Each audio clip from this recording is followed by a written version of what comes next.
चलिए, पवित्र उपवन। अब हम लोग सैक्रेड ग्रुप्स की कॉन्सेप्ट को देखेंगे। शायद कल मैंने आपको ये समझा दिया था, एक बार इसको लिख लेंगे, फिर हमारा ये वाला मामला कंप्लीट, ये पूरा चैप्टर हमारा कंप्लीट। फिर आगे चलेंगे, संधि वगैरह के ऊपर देखेंगे। ठीक है। संधियों को देखेंगे हम लोग। देखते हैं, देखो, सैक्रेड ग्रुप्स का मतलब है कोई ऐसे वन क्षेत्र जो हमारी सांस्कृतिक मान्यताओं के साथ जुड़े हुए हैं, या कल्चरल, हमारी जो टीनेंट्स हैं उनके साथ जुड़े हुए हैं, उन्हें हम लोग पवित्र उपवन कहते हैं। इसमें कोई शहर के पास का भी कोई क्षेत्र हो सकता है, या किसी गांव के पास का भी कोई क्षेत्र हो सकता है। जैसे कुछ एरिया में ये देखने को मिला कि जो वन है उन्हें पवित्र माना गया। जैसे या तो वहाँ किसी का मंदिर है या कोई और तीर्थ स्थल है उस एरिया में, तो उस एरिया के आसपास के जंगल को पवित्र माना गया, फॉरेस्ट को, तो उसको पवित्र उपवन की संज्ञा दे दी गई। ये एक पूरा चैप्टर हमारा कंप्लीट हो गया, कंजर्वेशन ऑफ बायोडायवर्सिटी, उससे रिलेटेड। अच्छा हाँ, एक चीज रह गई इसमें, एक्सीटू कंजर्वेशन रह गया। एक्सीटू कंजर्वेशन के बस नाम लिख लेंगे, बाकी ये हो जाएगा। तो इसमें एक पॉइंट लिख लीजिए, अगला अगला एक बड़ा सा हेडिंग डाल लीजिए, बस 2 मिनट में इसे खत्म कर देंगे। बाह्य स्थानीय संरक्षण, एक्स सीटू कंजर्वेशन। अभी तक जो हमने देखा ये इन सीटू कंजर्वेशन था, और इन सीटू कंजर्वेशन में जो सरकार ने किया हमने वो देख लिया। अब एक्स सीटू कंजर्वेशन को देख रहे हैं। एक्स सीटू कंजर्वेशन माने किसी प्राकृतिक वस्तु को उसके मूल आवास के बाहर संरक्षित करना, यानी वनों के बाहर संरक्षित करना, लेकिन एनवायरनमेंट वैसा ही देना जैसा कि वन में पाया जाता है। जितने भी तौर तरीके से, जैसे आप अपने घर का बगीचा बनाते हो ना, that is also the part of ex situ conservation. आपके घर का बगीचा, क्योंकि वो आर्टिफिशियल होता है, तो आर्टिफिशियल तौर तरीकों से जितने भी हैं, और उनसे जीव जंतु और वनस्पतियों को अगर आप प्रिजर्व करते हो, तो that is known as ex situ conservation. इसलिए एक्सीटू कंजर्वेशन में प्राकृतिक आवास नहीं होता, कृत्रिम आवास होता है, आर्टिफिशियल हैबिटेट बनाते हैं हम लोग। तो फिश एक्वेरियम भी वही है। फिश एक्वेरियम में एक वैसा ही वातावरण आप बना के देते हो फिश को, जैसा कि उसके नेचुरल हैबिटेट में मिलता है, तो वो उसमें रहती है।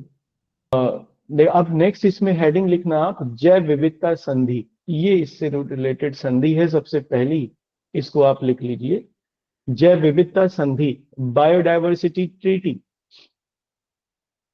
बायोडायवर्सिटी ट्रीटी, देखो ये हम लोगों ने अभी तक जो किया, इसमें हमने जैव विविधता का संरक्षण देखा। अलग अलग देशों ने अलग अलग तरीके से बायोडायवर्सिटी को अपने यहाँ प्रोटेक्ट किया। ये प्रयास देशों के थे, या जैसे भारत में देखे गए, इंटरनेशनल लेवल पर भी कुछ ऐसे प्रयास हुए हैं जिससे जैव विविधता को अंतर्राष्ट्रीय स्तर पर संरक्षित किया गया है। उसी से संबंधित ये ट्रीटी है, बायोडायवर्सिटी ट्रीटी, क्योंकि ये पूरे ग्लोबल लेवल पर लगभग 171 देशों द्वारा, 171 कंट्रीज के द्वारा इसको मान्यता प्राप्त हुई है। हालांकि शायद अब तो सभी देशों ने इसे मान्य कर दिया है, 196 कंट्रीज ने इसको मान्यता दे दी है। जैव विविधता संधि को दुनिया की सबसे बड़ी संधि भी मानी जाती है। इसकी थोड़ी सी पीछे की कहानी है, इसको सुनना। 1972 के स्टॉकहोम सम्मेलन के बाद में पहली अर्थ समिट बुलाई गई थी ब्राजील में, इसके 20 साल बाद, आफ्टर 20 इयर्स। ये ब्राजील के रियो शहर में आयोजित की गई। और चूंकि ये एक शिखर सम्मेलन था, मतलब शिखर सम्मेलन माने कि जितने भी देश इसमें शामिल हो रहे थे, सबके हेड ऑफ गवर्नमेंट यहाँ पर बुलाए गए थे इसके दौरान। तो 1992 में रियो में ही एक संधि पर हस्ताक्षर हुए, जिसे हम लोग जैव विविधता संधि के नाम से जानते हैं। इसके अंतर्गत ये प्रावधान किया गया कि पूरे ग्लोबल लेवल पर ही जैव विविधता का संरक्षण किया जाएगा, प्रोटेक्ट किया जाएगा। देश एक दूसरे को सपोर्ट करेंगे। जैसे जो गरीब देश हैं, विकासशील देश हैं, वो जैव विविधता का संरक्षण नहीं कर सकते, उनके पास टेक्नोलॉजिकल नो हाउ और जो मीन्स है वो कम है। तो जो डेवलप्ड कंट्रीज है वो उनको मीन्स प्रदान करेंगे, टेक्नोलॉजिकल, साइंटिफिकल और फाइनेंशियल मीन्स, जिससे वो भी अपने यहाँ पर बायोडायवर्सिटी को प्रोटेक्ट कर पाए। तो एक तो बात ये तय हुई। दूसरी बात सबसे ज्यादा कंट्रोवर्शियल थी, आज भी कंट्रोवर्शियल है। देखो, जैव विविधता के ना, आप ऐसा समझो कि बहुत सारे ऐसे प्रोडक्ट हैं जिनका मेडिसिनल यूज है, जिनका साइंटिफिक यूज भी है, जो जीवों से और वनस्पतियों से प्राप्त होते हैं। अब जैव विविधता के अंतर्गत अब इसके बीच की जो लाइन है वो बड़ी पतली सी है। जैसे कुछ चीजों का उपयोग हम लोग, कुछ घटकों का उपयोग हम लोग उत्पादन बढ़ाने में भी कर सकते हैं, प्रोडक्शन बढ़ाने में कर सकते हैं। जैसे एग्जाम्पल, कुछ पुराने बीज ऐसे हैं वनस्पतियों के, जैसे गेहूं का मैं एग्जाम्पल लेके आपको बताऊं। गेहूं की जितने भी ज्यादा उत्पादन करने वाली वेराइटीज हैं, हाई यील्डिंग वेराइटीज, उनको बनाने में जो देसी बीज है, मतलब जो प्रिमिटिव टाइप का सीड है, उसका यूज होता है। दो चीजें होती हैं किसी उत्पादन को, ध्यान से समझना, ये साइंटिफिक है थोड़ा सा। जैसे मान लो गेहूं का बीज बनाना है वैज्ञानिकों को कुछ नया, तो दो बातें उसको सामने होंगी। एक तो वो उत्पादन ज्यादा करता हो, वो नई वैरायटी, और एक दूसरा वो क्लाइमेट रेजिस्टेंस भी हो, दो चीजें हो, यानी वो स्टेबल रह सकता हो क्लाइमेट में।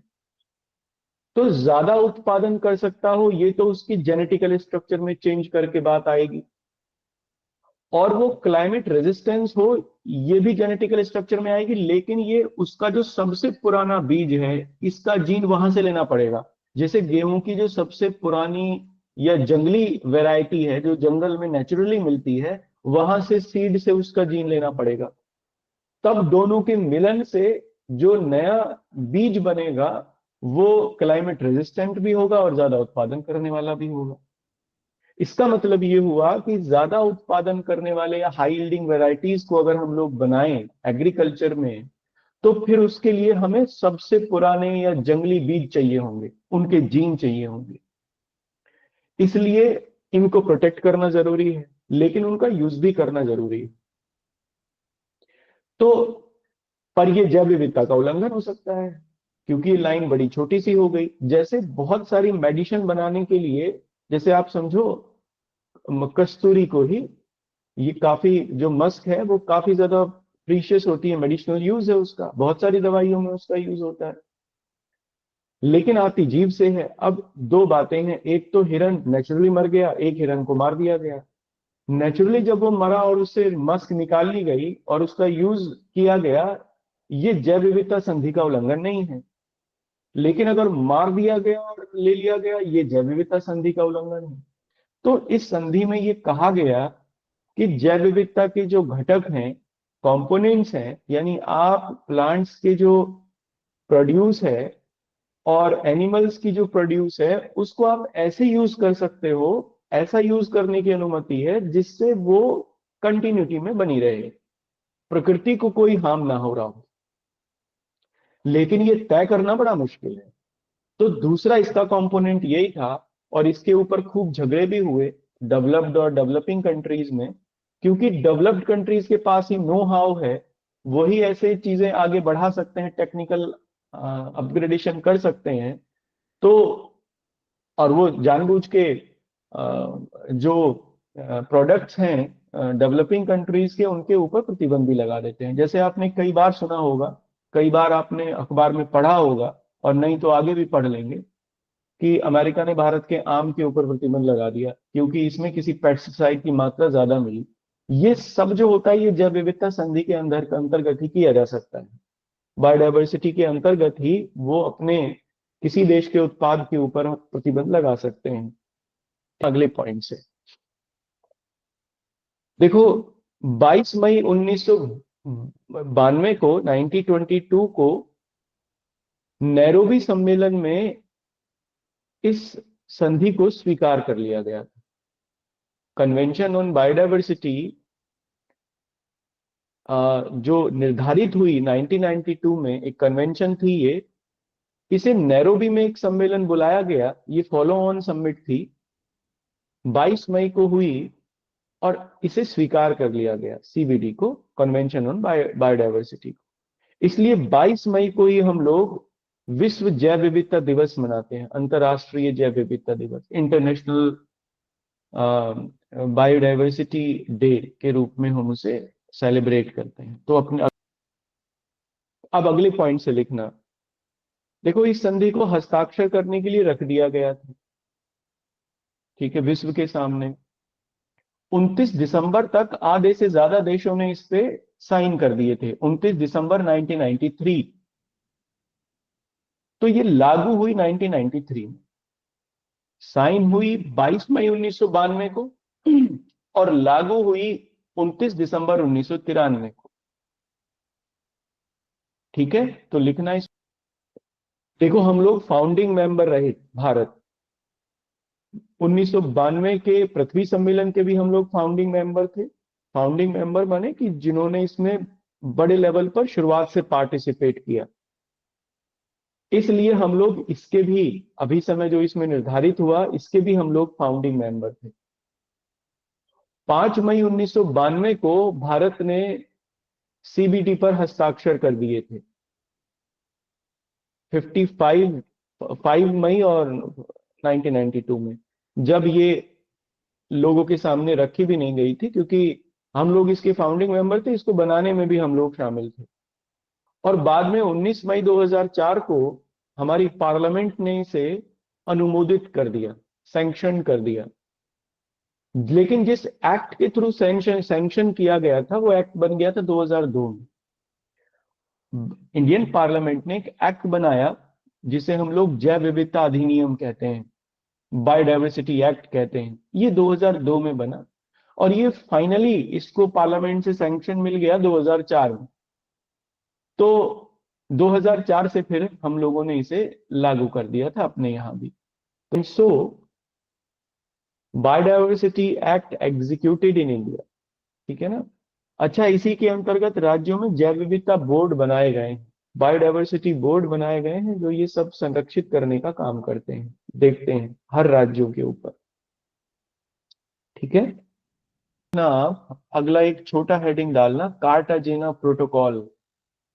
इसी में एक छोटा हेडिंग डालना आप, कार्टाजेना प्रोटोकॉल। ठीक है, देखो कार्टाजेना प्रोटोकॉल क्या थी, ये मैं इसको समझा देता हूं आपको, लिख कर लेंगे। कार्टाजेना प्रोटोकॉल में जो जैव विविधता से संबंधित उत्पाद हैं, प्रोडक्ट हैं, जिन उत्पादों को जेनेटिकली मॉडिफिकेशन के द्वारा बनाया गया है, जैसे बीटी कॉटन, है ना, भारत में बीटी कॉटन वैसी ही है, इवन मस्टर्ड ऐसी ही है। तो जो भी जेनेटिकल मॉडिफाइड क्रॉप्स हैं, सीड्स हैं, प्रोडक्ट हैं, उन सबको इसके अंतर्गत संरक्षित किया गया कार्टाजेना प्रोटोकॉल के अंतर्गत। इस प्रोटोकॉल, ये 2000 में कोलंबिया देश है, वहां के कार्टाजेना शहर में ये साइन हुआ, तो इसीलिए इसका नाम कार्टाजेना प्रोटोकॉल कर दिया। इसका उद्देश्य ये था कि जो जेनेटिकली मॉडिफाइड प्रोडक्ट हैं, उनके व्यापार को रेगुलेट किया जा सके, जिससे बायोडायवर्सिटी का प्रिजर्वेशन हो सके। क्योंकि अगर अंधाधुंध जेनेटिकल मॉडिफिकेशन हुआ, तो बहुत सारी जो स्पीशीज हैं वो विलुप्त हो जाएंगी, क्योंकि उन्हीं से तो हम उन्हीं के जीन से चीजों को बनाएंगे और उन्हें मॉडिफाई करेंगे। तो इसलिए जेनेटिकल मॉडिफाइड जो प्रोडक्ट हैं, उनके व्यापार को रेगुलेट करने के लिए कार्टाजेना प्रोटोकॉल साइन हुआ 2000 में। और इसी से संबंधित है फिर आगे 10 साल बाद नगोया में एक प्रोटोकॉल रेडी हुआ, जापान का शहर है, उसे नगोया प्रोटोकॉल के नाम से जानते हैं। तो इसमें एक आध चीज को और जोड़ दिया गया, जैसे कोरल रीफ्स को भी इसमें जोड़ दिया गया था जैव विविधता संरक्षण के अंतर्गत। ठीक है, तो ये दो प्रोटोकॉल हैं इंपॉर्टेंट। और नगोया प्रोटोकॉल से ही जुड़ा हुआ है फिर आईची लक्ष्य या आईची टारगेट। ये भी जापान का एक शहर है आईची, वहां पर ये कुछ 10 टारगेट थे, 10 नहीं शायद 20 थे, 20 टारगेट थे, उनको सरकारों के द्वारा प्राप्त करने का प्रयास किया गया जैव विविधता संधि के अंतर्गत। ठीक है।